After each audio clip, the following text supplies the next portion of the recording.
खबर में खुश आमदीद। नाज़रीन, सानिया मोटरवे हल होने के करीब है। एक मुलजिम पकड़ा जा चुका है। आज हमारे टीवी पे सबसे पहले आपने खबर सुनी। इसके साथ साथ ये खबर भी आ चुकी है और GNN दे चुका है, और वो खबर ये है कि घेरा तंग हो रहा है और किसी वक्त भी, और गवर्नमेंट के लोग भी कह रहे हैं कि चंद घंटों की वो बात कर रहे हैं, मगर ये एक तफसीली खबर चूँकि भट्टी साहब ने ब्रेक की थी सुबह वाली भी, अब तो मैं अभी आके ये कुछ खबरों के बाद भट्टी साहब से पूछता हूँ कि मामला कहाँ तक पहुँचा है। मौलाना फजल रहमान सियासत में सरगर्म हो रहे हैं, क्या है एक इम्पोर्टेंस लगती है हुकूमत के लेवल पर भी और अपोजिशन के लेवल पर भी, ये कहानी कहाँ जाएगी? APC में नवाज शरीफ को वापस लाने का मुतालबा किया जा सकता है, नहीं किया जा सकता? मगर सबसे अहम बात ये, 1 करोड़ नौकरियों का वादा तो इन्होंने किया था, मगर जो नौकरियाँ लोगों के पास है वो भी छीनी जा रही हैं। 1 से 17 ग्रेड के लोगों को, 20,000 लोगों को क्या निकाल दिया जाएगा? तो ये क्यों है एन वो काम कर रहे हैं जो एन जिद है इनके मैनिफेस्टो का। बट साहब मैं शुरू ये करता हूँ कि खबर ये है कि घेरा हो रहा है, और ख़बर ये भी आपने दी थोड़ी देर पहले हमारे चैनल ने कि जनाब उसको कम्युनिकेट भी कर दिया गया है कि भाई तुम सरेंडर कर दो तो बेहतर है। तो लेटेस्ट एक तो क्या है, और एक सुबह वाली भी जो अरेस्ट हुई उसके बारे में भी ज़रा हमें तफसील बताएं, फिर हम आगे बढ़ते हैं। बिस्मिल्लाहिर्रहमानिर्रहीम। काजी साहब, ये जो दिल खराश वाक़या हुआ, इस पे हर आँख अश्कबार है, इसमें तो दो राय कोई नहीं। इसमें कुछ पुलिस अफसरों ने नहायत गैर जिम्मेदारी और क्रिमिनल नाअहली की। ये मुल्ज़मान अब तक कानून की गिरफ्त में होने थे। आबद सा जो लड़का है, इसने जब शीशा तोड़ा तो इस पर DNA होता है, उसका ब्लड वहां लग गया। ये जो मुल्ज़िम था आबद मल्ली, ये पिछले 3 साल से, और ये अपनी जमानत पे था, रिहाइश पजीर है। जमानत तो छोड़ दे, मैं जरा इवेंट पे आ रहा हूँ। पुलिस ने जब उसका DNA कराया तो 2015 से DNA का इन्होंने रिकॉर्ड रखना शुरू कर दिया। 13 उससे पहले रिकॉर्ड नहीं था। इसके ब्लड से वो मैच कर गया। इनसे नाअहली ये हुई कि आबद की बात बार बार वकार से हो रही थी, इन्होंने उसको भी मुल्ज़म बना दिया, जबकि मुल्ज़म के अपने जो आबद है उस वकार, ये इसका अजीज है करीबी, इसके नाम सिम थी। इन्होंने जल्दबाजी की कि इन दोनों की तस्वीरें वज़ीर आला पंजाब मोहतरम Usman Buzdar, law minister IG साहब ने की और उस पे नाम दे दिया। अगर वो मुल्ज़म दोनों हैं, एक तो वकार अब क्लियर हो गया मुल्ज़म नहीं है, आबद किसी वक्त गिरफ्तार हो जाएगा, वो हम इंशाल्लाह प्रोग्राम के दौरान ही मुमकिन है कि खबर दे दें, क्योंकि वो इस वक्त पूरे शिकंजे में है। मैं आपको बता दूं कि दिखा दूं बुज़दार साहब ने कैसे उसको क्या कहा, और ताकि आपकी बात जरा सुनाएं जी, वो क्या कह रहे थे उस्मान बुज़दार साहब इन लोगों के, उन किरदारों के बारे में। मैं ज़ाती तौर पर इस मरहले में इस केस की निगरानी करता रहा और तहकीकात को जल्द अज जल्द मुकम्मल करने की हिदायत दी हैं। मैं आप सबको आगाह करना चाहता हूँ कि 72 घंटों से भी कम वक्त में इस दिलखराश वाक़या के असल मुल्ज़मान तक पहुँचने में कामयाब हो गए हैं। जिन मुल्ज़मान की शनाख्त हुई, इनकी गिरफ्तारी में मदद देने वाले अफराद के लिए 25-25 लाख रुपए इनाम देने का भी ऐलान किया जा रहा है, और इनका नाम भी सीगा राज में रखा जाएगा। जी। अच्छा कायद साहब, मैं इसमें बड़ा अहम पॉइंट है, मैं एक इन्वेस्टिगेटिव रिपोर्टर बनने की कोशिश करता हूँ, होता तो, लेकिन बट सर मैं IG भी चलवा दूँ जो IG साहब ने मुझे एक मौका दे दें जरा बात करने का, सिर्फ गुजारिश। आज मैंने 2 सुप्रीम कोर्ट के जज साहबान से बात की, साबक जज साहबान से, और 8-10 वकला से।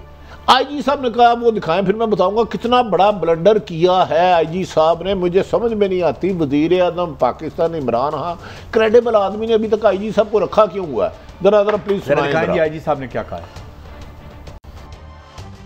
कुछ ये तस्वीरें हम दिखाना चाहेंगे, बिकॉज वो एक ही तस्वीर तो शायद कहीं चल भी रही है, लेकिन दूसरे की तस्वीर हम, ये तस्वीर है उसकी आबिद अली की, ये वक़ारुल हसन की तस्वीर है ये। फिर अगर किसी को चाहिए होगा तो हमारे पास यहाँ पर मौजूद भी है, हम आपको इसकी कॉपीज़ दे भी देंगे। शायद IG साहब की 20 साल सीनियरिटी है, लेकिन उन्होंने पुलिस रूल नहीं पकड़े, पुलिस आर्डर नहीं पकड़ा। कानून ये कहता है कि जब कोई खुदा ना खास्ता रेप हो तो 54 में किसी बंदे को गिरफ्तार करते हैं, और मिसल में लिखते हैं कि उसका चेहरा ढांप कर जुडिशल मजिस्ट्रेट के पास पेश किया गया। जुडिशल मजिस्ट्रेट उसको जुडिशल कर देता है। 2 दिन बाद फिर पुलिस एप्लीकेशन देती है कि हमने इसकी शनाख्त परेड करानी है। फिर वो जिससे वाक़या हो मदैया को ले जाया जाता है, वो शनाख्त करते हैं। इनकी इस तस्वीर शाया करने पर अगर वकार असल मुल्ज़म होता तो आज वो बरी हो जाता। एक आईजी तस्वीर गैर जिम्मेदारी करके कर रहे हैं कि शनाख्त परेड का महल्ले में बगैर चाया किए अगर किसी भी अदालत में केस जाए, वकार तो अब बेगुनाह आ गया है। इस सिलसिले में ना कानूनी माहिर ना नहायत हमारे दोस्त हैं, जज भी रहे हैं, प्रैक्टिस भी करते हैं, सफदर पीरजादा साहब। इस तुराब साहब बुलाइएगा जरा सफदर पीरजादा साहब। अस्सलाम वालेकुम जी सफदर साहब। जी बड़ी साहब अस्सलाम वालेकुम। सफदर पीरजादा साहब, आपने बड़ी प्रैक्टिस की, आपको आईनी माहिर हैं। आईजी पंजाब साहब ने 2 मुल्ज़मान की तस्वीरें बांटी, कानून इसमें क्या कहता है कि जुडिशल शनाख्त परेड कराए बगैर अगर ये केस अदालत में जाता है और मुल्ज़मान को उसका आईजी की हरकत का फायदा मिलेगा कि सजा होगी? ये बदकिस्मती है हमारी सोसाइटी की कि हमारे जितने भी लोग अखबार टीवी पे आते हैं, जितने भी ऑफिशियल से मोस्टली को कानून का नहीं पता। हाई कोर्ट रूल 22 के तहत आइडेंटिफिकेशन परेड होती है और आइडेंटिफिकेशन परेड का कानून बड़ा क्लियर है। आइडेंटिफिकेशन परेड का फायदा तब होगा प्रोसिक्यूशन को और मदई को कि जब तक उनका रिमांड लेना कुछ करना, उनके चेहरे जो है ढांपे जाएंगे। एक कैप सी बनी होती है जिसमें 2 आंखों के निशान बने होते हैं, वो कैप उनको पहना के ले जाया जाता है अनटिल और अनलेस उनसे तफ्तीश मुकम्मल नहीं की जाती और उसकी आइडेंटिफिकेशन परेड नहीं हो जाती, उस वक्त तक उनके चेहरे नहीं दिखाए जाएंगे। अगर उससे पहले चेहरे दिखा दिए जाएंगे तो वो केस बिल्कुल जीरो हो जाएगा। वो अदालत में जाके मुल्ज़मान जो है वो क्लीन चिट उनको मिलेगी, वो बरी होंगी। ये पूरी ईमानदारी के साथ बात कह रहा हूँ। जब जिन मुल्ज़मान के चेहरे दिखा दिए हैं पुलिस ने, उनको किसी भी सूरत दुनिया की कोई अदालत की सजा नहीं दे सकती। नहीं, और हमारा जो पीरजादा साहब गुजारिश ये है कि आईजी साहब एक बड़े सीनियर मोस्ट हैं, वो कानून यकीनन शायद हमसे ज़्यादा जानते होंगे। अगर उन्होंने खुद कहा ये 2 तस्वीरें ले लो और देखो, तो अगर आप उसके क्या वो इस कानून से आशना नहीं थे या मुल्ज़मों की किस्म की मदद हो गई उनकी इस थोड़ी सी नासमझी में? मेरे ख्याल में जो दोनों बातें आपने कही हैं वो दोनों हो सकती हैं। आईजी साहब की इस कानून से नावाकिफियत है और मुल्ज़मान को फ़ायदा नहीं, बहुत ज़्यादा फ़ायदा हुआ है और मुल्ज़मान वो बिल्कुल सिर्फ किसी एक एक्ट की बुनियाद पे बरी हो जाएंगे। और इसमें एक नहीं हज़ारों सैकड़ों जजमेंट्स हैं ऑनरेबल हाई कोर्ट और सुप्रीम कोर्ट की कि जहां आइडेंटिफिकेशन परेड होनी थी, मुल्ज़म FIR में नॉमिनेटेड नहीं है और आइडेंटिफिकेशन परेड के बगैर मुल्ज़म को मीडिया पे ले आए, मुल्ज़म की तस्वीरें बना दी, मुल्ज़म ने बयान दे दिया कि मेरी तस्वीरें बनाएंगे और वो साबित हो गया। तो यहाँ तो मीडिया पे आ गया, जिस तरह आप बता रहे हैं कि आईजी साहब ने खुद तस्वीरें दी हैं कि ये मुल्ज़मान है, तो वो बिल्कुल क्लियर कट वो मुल्ज़मान को उसका फायदा होगा और मुल्ज़मान बरी होंगे उसमें। अच्छा सफदर साहब एक सवाल और इसके बाद मलक साहब लेंगे।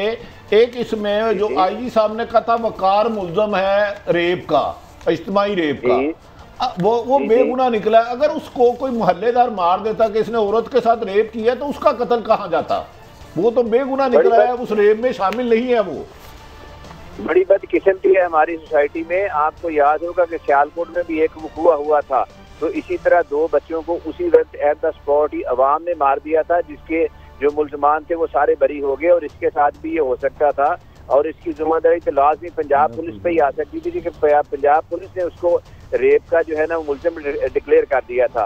हालांकि वो अभी गिरफ्तार नहीं हुआ। जब गिरफ्तार नहीं हुआ, तफ्तीश नहीं हुई, तो आप किस तरह किसी को, कानून तो ये कहता है कि एवरीबॉडी इज इनोसेंट अनटिल और अनलेस प्रूव्ड अदरवाइज। अच्छा पीरजादा साहब, एक सवाल मैं भी करना चाहता हूँ, शहीद काजी बोल रहा हूँ। यहाँ इस मुल्क में बड़ी रवायात हैं टेक्निकल जो है इंसाफ होने की।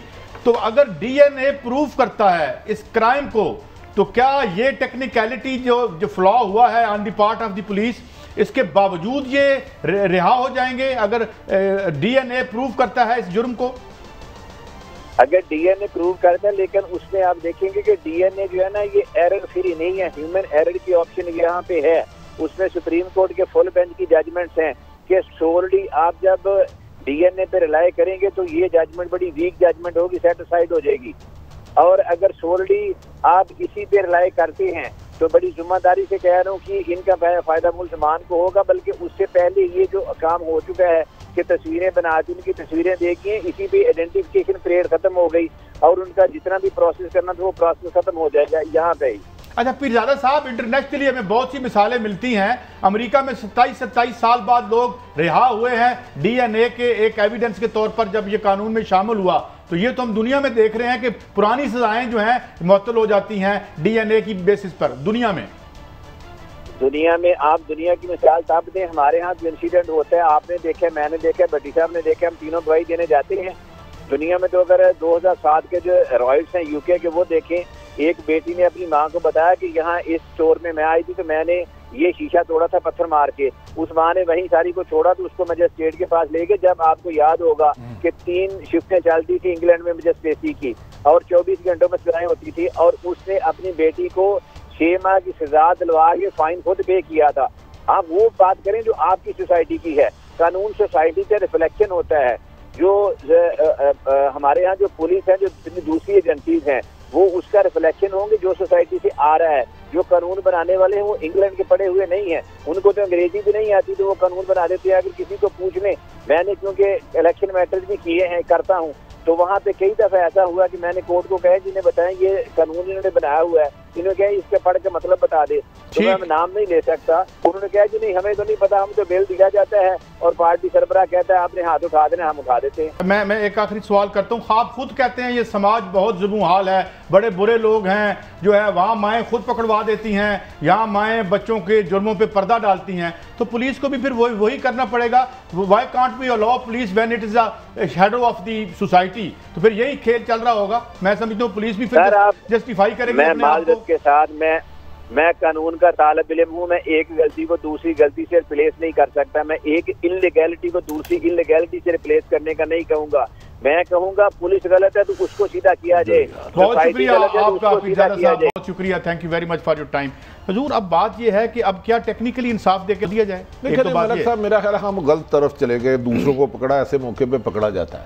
काजी साहब, गुजारिश ये है कि ये बड़ा हौलनाक वाक़या है, इसमें थोड़ा सा जो शनाख्त परेड है ना, इसका अहम इशू है जिसे हमें रहना चाहिए अमूमन ना, क्योंकि यहाँ इश्तिहारी बहुत ज़्यादा होते हैं, वो गो के उन्होंने ठीक कहा है।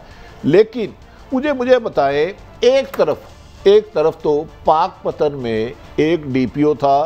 पहले मुझे एक सवाल का जवाब दें, ये कितने मुकदमों में मतलूब थे? वो कौन सी अदालतें थी? ये कौन सा कानून था? पीरजादा साहब से ये भी तो पूछे ना, जो इन जानवरों को बाहर निकाल के आप बोलने से पहले मैं एक गुजारिश करने लगा। पाकिस्तान में 10 कानूनों की बात, मैं थोड़ा सा ऐड कर दूं, आपके लिए बेहतर हो जाएगा। 2013-2017 में ये बंदे पे जना बिल जबर के 2 मुकदमे हैं, 8 इस पे पूरे मुकदमे हैं। 2 दफ़ा ये 2013-2017 में इसमें मुकदमा दर्ज है और मौजूद जज साहिबान ने इसकी जमानत ली होगी। फिर मैं यही अर्ज कर रहा हूँ ना, मैं सिर्फ अर्ज करने चाह रहा हूँ, पाकिस्तान में ताकतवर के और कमज़ोर के लिए कानून अलग है। आपको याद होगा कुछ अरसा कबल पाकपतन में एक बच्ची जा रही थी जिसको रिजवान को उसके पुलिस वालों ने रोका, उस पर DPO को सुबह बदर कर दिया गया, रिजवान गोंदर को पाकपतन में आज तक नौकरी नहीं दी। इधर RPO कहता है उस खातून को इस रोड पे नहीं जाना चाहिए, वो अकेली गई क्यों नहीं, और उसको इनाम दे रहे हैं। आपका शहबाज अनवर उसको डिफेंड कर रहा है, शहजाद अकबर और शहबाज अनवर। ये माशरा ताकतवरों के लिए हो रहा है, कमजोरों के लिए हो रहा है। यहाँ शहबाज गिल साहब जैसे लोग मियाँ साहब को मरवाने के लिए तैयार है। हमने चंद दिन पहले एक हमारे प्रोग्राम फेस है में एक बात की, उन्होंने साबक IG पंजाब जुल्फकार मैं सुनवा दूं जो बात, वो जरा बात सुनाएंगे क्या बात हुई फेस टू फेस में GNN के प्रोग्राम में, सुनाएं। ह्यूमन स्मगलिंग के केसेस बढ़ गए थे। ब्रिटिश एम्बेसी ने शिकायत की, गवर्नमेंट ने FIA के जिम्मे लगाया।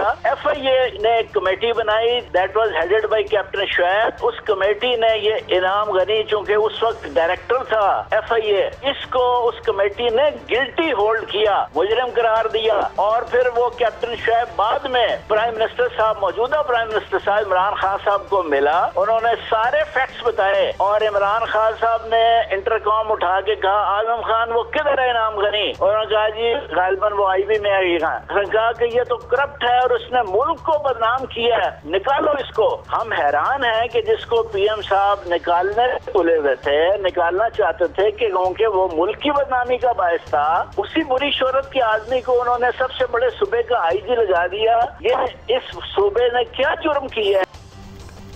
अच्छा काई साहब, मैं आपने हमें कुछ सहाफत सिखाई है, 85 से आप थे, मलक साहब भी सीनियर हैं। इस पर वजीर आजम के नादान दुश्मन मोहतरम शहबाज गिल साहब जो एडवाइज़र हैं, उन्होंने एक ट्वीट किया है। इन्होंने सहाफ़ियों को गालियाँ देने का ठेका लिया हुआ, लेकिन हमारे लिए काबिल इज़्ज़त है शहबाज गिल साहब। साबिक़ IG पुलिस जुल्फ़कार चीमा जो नून लीग के ऑफिसर थे, इनके भाई नून लीग का MNA है। नून लीग के इमाम पर एक टीवी प्रोग्राम में मौजूदा IG पर बेवजह तनकीद करते रहे, सियासी व्यवस्था निभाई, लेकिन इस हद तक मत जाएं कि आपको जवाब मिले। अब आप जनाब का ज़माना नहीं, जवाब आएगा। अब मैं इनको गुजारिश करता हूँ, नून लीग वो एक साबिक़ और ऑनेस्ट और क्रेडिबल IG है जुल्फ़कार चीमा। शहबाज गिल साहब आपके एक वजीर नहायत अच्छी शोहरत के हामिल असद उमर साहब, उनके सगे भाई मुस्लिम लीग नून के गवर्नर है, उसके बारे में आप क्या कहेंगे? आपके ऊपर इसके पहले भी आपने सहाफियों को गालियां देने का ठेका लिया हुआ है। आप काबिल इज्जत है, आप हमारा कुछ नहीं कर रहे। हम ईमानदारी से काम करेंगे, आपकी इज्जत करेंगे, आपका एहतराम करेंगे, लेकिन सवाल पर रहेंगे। इससे पहले आपने एक और ट्वीट किया। इस वक्त CCPO सोशल मीडिया पर तीसरे नंबर पर ट्रेंड बन रहा है। मैं आपको पता सोशल मीडिया देखते नहीं, मुझे ट्रेंडों से इशू नहीं। ज्यादातर नून लीगी सपोर्टर और चंद लफाफा सहाफी इस ट्रेंड को प्रमोट कर रहे हैं। इसका मतलब यह है कि नून लीग को, लफाफा बरादरी को कहीं कोई ना कोई तकलीफ जरूर हो रही है। मोहतरम शहबाज गिल साहब और वज़ीर आज़म पाकिस्तान नहायत अदब एहतराम से, यकीनन हम सब लफाफा लेते होंगे, हम सारे ही बुरे हैं। आपकी हुकूमत है 1985 से लेके अब तक, आपके पास एजेंसियां भी हैं, आपके पास रिकॉर्ड भी है। जिन जिन सहाफियों ने पैसे लिए हैं, इन सब के खिलाफ आज एक ट्वीट करें, उनका नाम लेके, आपके पास रिकॉर्ड मौजूद है। आप हम सबको गिरफ्तार करें। हमारी गुजारिश है, हमें गालियां दें, 1000 दफा दें। आप इमरान खान की दुश्मनी कर रहे हैं, आप क्योंकि अमेरिकन नेशनल है। भट्टी साहब ये मैं गालियों से ना अदब से जवाब दे रहा हूं। अदब से आप बात करें, देखिए इसने तीसरी ट्वीट की शहबाज गिल, अमेरिकन नेशनल, मुबारक हो वजीर आजम उस्मान बुज़दार को, IG पंजाब को, CCPO लाहौर को, पूरी टीम को। ये ऐसा वक्त है, मैं कसम खा रहा हूँ, मैंने कोई पाकिस्तानी मर्द हो, औरत हो, जवान हो, बूढ़ा जो अंदर से नहीं रो रहा। आप एक मुझे पाकिस्तानी दिखा दें, ये लफ्ज़ जो मुबारक है, ये मेरे ख्याल में आप मुंह पे तमाचा मार रहे हैं। जो मैं असल आपकी तरफ आना चाह रहा हूँ, मुजरम तो आप है मेरे। आप मुझे बताएं कि आपने किस किस को लफाफा दिया। आपके पास 30 से ज़्यादा एजेंसीज हैं, आपके पास DGP आ रहा है, पंजाब में आपकी हुकूमत है, फेडरल आपकी हुकूमत है। आपकी ये जिम्मेदारी है कि आप वो जो लफाफा लेने वाले चोर हैं, जो काली बेड़े हैं, हम में साफ़ी बन के बैठे हैं, आपका गिरेबान मेरा हाथ है। आप PUFG के सदर हैं, आप ऑफिशियली की बात कर सकते हैं। मेरा कहने का मतलब है, ये बजाय हमें ताना देने का, हमें लिस्टें दें, बताएं ये गंदे लोग। हम तो यही कह रहे हैं, भले साफियों ने लिफाफे और दिए हैं, तो बताएं। भले IPPs के असल मुजरम हैं, भले चीनी के मुजरम हैं, खुदा रहा इनको सामने लाइए। हम आप सबसे ज़्यादा आपकी सपोर्ट करेंगे, आपके सामने खड़े होंगे, आपके लिए गोलियां खाएंगे। ये करें तो सही। आप एक ब्रेक के बाद आते हैं, बहुत खबरें, हम इसी खबर पे रहेंगे और आपको ये बताएंगे ताज़ा तरीन सूरत हाल क्या है आबिद मलिक की गिरफ्तारी के ज़िम्मन में। आप हमारे साथ रहिए। Welcome back. अभी हम दूसरी खबर पे जाने से पहले जो भट्टी साहब ने एक नुक्ता उठाया था, ये बहुत इल्ज़ाम लगता है लिफाफे का। साफ़ी जो है इतने पता नहीं अरबपति हो गए मुबैना तौर पर, किसी का कोई किसी। हम ये कहते हैं कि जब आपके पास, जिस तरह मलिक साहब ने कहा, तमाम एजेंसीज मौजूद हैं, तो क्यों नहीं हम उनके नाम बाहर लेके आते? क्यों इन काली भेड़ों को बाहर निकल? आपसे एक सवाल करना चाहता हूँ। हम शहबाज गिल साहब की इसको सेकंड करते हैं, ये हुकूमत है, ये शहबाज गिल साहब तो एडवाइज़र है, इन्होंने तो कल को अमेरिका चले जाना है, पहले भी अमेरिका रहे हैं, ये इधर पढ़ाते थे। इनके ऊपर क्या है उस पर हम प्रॉपर इन्हें मेल करके उनसे बात करेंगे। इन्होंने फरमाया लफाफा साफी इस ट्रेंड को प्रमोट कर रहे हैं, इसका मतलब है कि इनको नून लीग के लफाफा बरादरी को कहीं मिला है। आप हमें बीइंग ए सीनियर ये बताएं, हुकूमत इनकी है, हम इनसे मुतालबा करते हैं जो भी लिफाफा लेते हैं सबसे पहले मेरे नाम से शुरू हों, इनके नाम करें, उनको सजाएं दें, क्या आपकी क्या राय है? क्या सजाएं तो देना है इनकी पता नहीं है या नहीं है, कितनी ताकत अव्वल तो दें। सवाल ये है उनके नाम ही सामने ले आए, किस सन में किसने कहाँ कितने प्लाट नहीं, चीफ एग्जीक्यूटिव मुल्क के वजीर आज़म है ना, ये उनके एडवाइजर है, तो उनसे कहें करते बजाय रोजाना मीडिया को गालियां देना, किसी को उठाना, किसी को मारना, किसी पे पाबंदी लगाना। भाई अगर ये इतना नासूर आपके बकौल है तो इनको एक्सपोज करें, हम तो आपको सेकंड कर रहे हैं। लेकिन बल्कि मैं फिर हम बताएंगे कि पंजाब में एक एडवाइजर ने सीएम की सीआईडी में कौन कौन सी टेपें रिकॉर्ड की, किस किस को भेजी, और उसकी कापियां आपको भेजेंगे। हम बताएंगे कि किस बंदे को इस्लामाबाद से एडवाइजर के तौर पर सीएम भेजा गया, जिसको वजीर आला पंजाब उस्मान बुज़दार ने उनका 8 क्लब रोड दाखिला बंद कर दिया। वो क्या करते थे बताएं, क्या करते थे? हम उस पे उनको मेल करेंगे, उनको इनवाइट करेंगे अपने प्रोग्राम में, हम सीधा ये रिकॉर्डिंग है। ये जो लोग पाकिस्तान चलाने हैं ये काम करते हैं, रिकॉर्डिंग के लिए करते थे ना बेचारे। तो वजीर आला जरा सादा आदमी है, प्यारे आदमी है उस्मान बुज़दार साहब। तो काई साहब जरा सिर्फ आप रहनुमाई फरमा दें, हर तीसरे दिन लिफाफे का इल्ज़ाम लगता है और हमारी ख्वाहिश है कि सहाफ़ियों का गंद साफ हो। आप इसमें क्या रहनुमाई करते हैं? आपने जो कुछ देर पहले जो एक दी थी कि जी निकाल लें, ये कब से ये शुरू में आए, तो क्या इनकी जिंदगी थी और आज ये कहाँ पे है, उनको दिखा दें। और हाँ, दूसरी बात ये बड़ी साहब, ये जो जितना ये जितना माल या ये जो आया है, सवाल ये है, हमें तो एक और बात नज़र आती है कि जिन पे इल्ज़ाम होते हैं वो ज़्यादा इनवाइट होते हैं वहाँ पे PM ऑफिस में, जिनमें मतलब जो साफ़ी वहाँ बैठे होते हैं हजूर, मतलब मैं क्या कहूँ, तो शरीफ आदमी को तो इनवाइट कोई नहीं करता, जो किसी की साइड नहीं लेता उसको तो कोई पूछता नहीं है। नहीं, आप वजीर आज़म से ये मुतालबा करते हैं कि अगर कोई साफी लिफाफा लेता तो मेहरबानी करके उनके नाम और उनके खिलाफ कार्रवाई करें। तीनों एजेंसियों को बुलाएं, मिलिट्री एजेंसी को भी बुलाएं, सिविल एजेंसियों को भी बुलाएं, एक एक चीज है, किस किस सीक्रेट फंड से किसको पैसे मिले, सारा सामने। सब ये कोई मुश्किल बात है आपको, आप खुद समझते हैं। 1 मिनट, PID है आपका, फेडरल डिपार्टमेंट है, फिर DGP आ रहा है, इनके पास अगर 1 रुपया भी आपने लिया ना, एक मोटरसाइकिल भी मांगी है,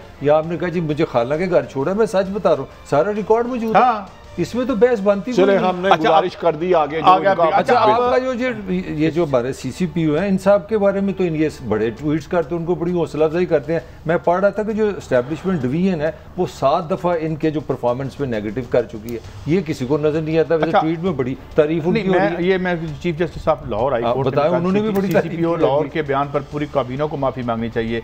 पंजाब हुकूमत के वज़रा CCPO को बचाने में लग गए हैं, ये उनका कहना था, और लगता है CCPO लाहौर वज़रा का ऑफिसर है, ये भी उन्होंने कहा।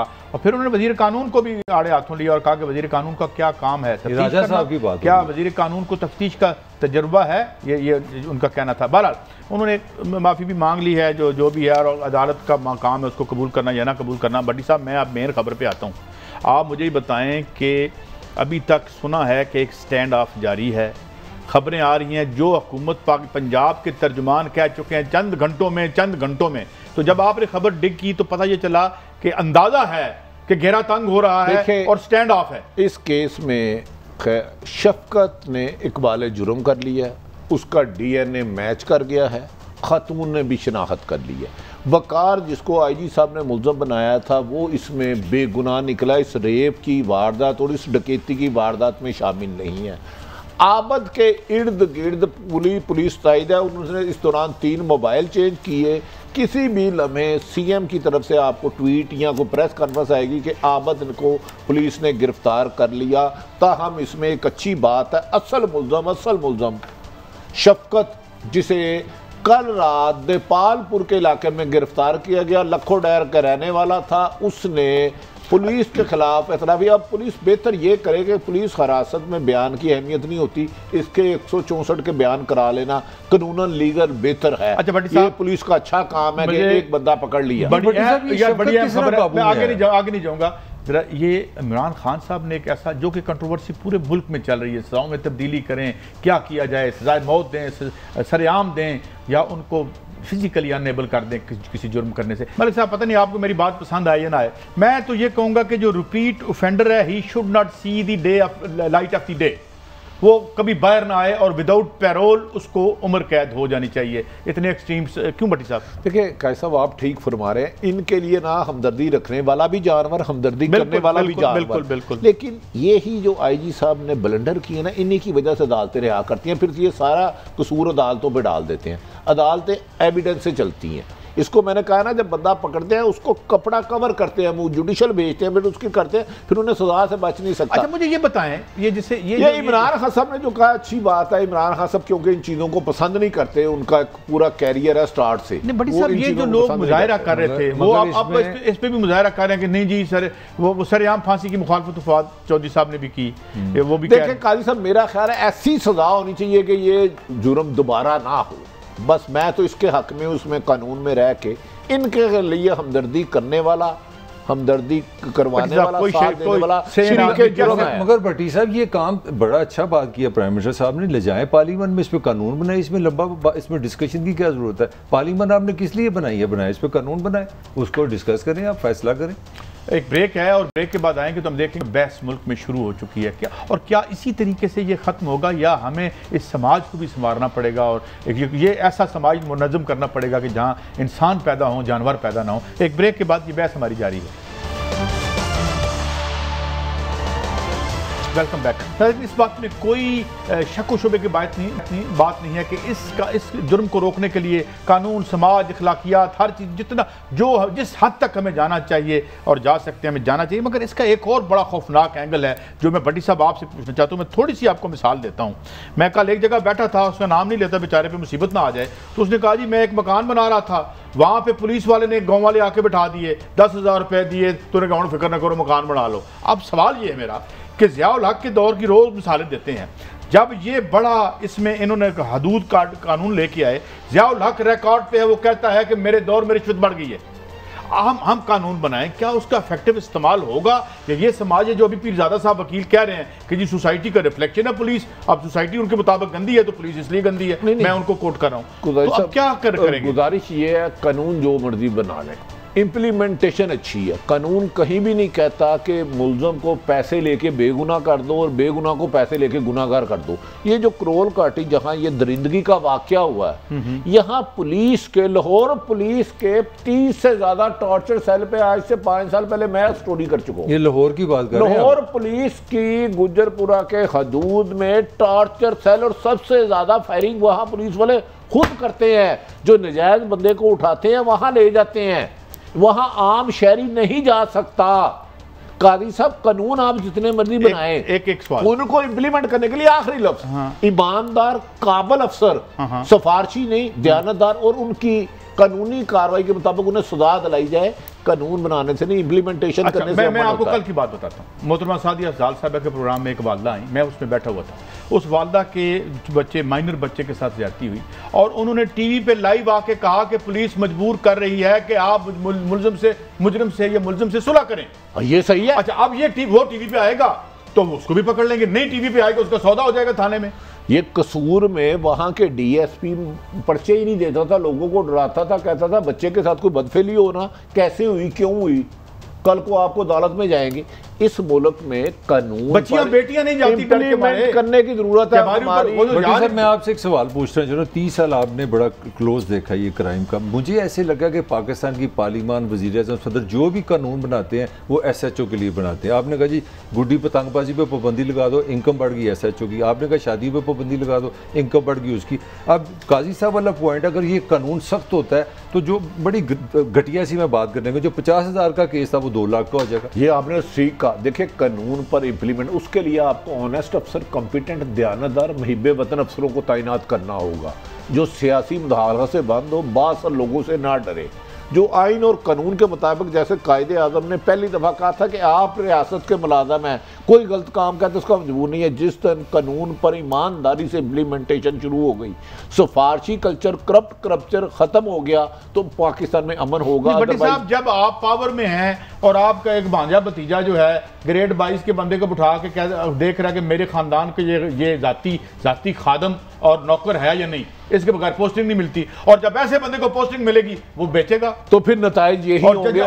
एक MPA साहबा की मियां ने, एक जज जज सेशन जज साहब को जो है वो जख्मी कर दिया। कल की मैं आपको बात सुना रहा हूँ। इससे पहले हम क्या करते रहे, जब आप पुलिस को और इन इदारों को खानदानों के और खानवादों का मुलाजम बना देंगे तो ये करप्शन नहीं करेंगे। जब इसमें खान साहब इलेक्शन हुए ना तो फायरिंग की गई एक पीटीआई के एमपी या एमएनए ने, एक बंदा बेचारा मर गया, उसको कुछ नहीं हुआ। नहीं, खान साहब का एक बहुत बड़ा नारा था कि वो सियासत निकालेंगे पुलिस से। अब मुझे बताएं जी, अगर वज़ीर आज़म सेक्रेटरीट ऑफिसर अपना पुलिस के लगाएगा तो वो सियासी मुदाखलत नहीं आ जाएगी, उससे इन्फ्लुएंस नहीं आ जाएगा पॉलिटिकल।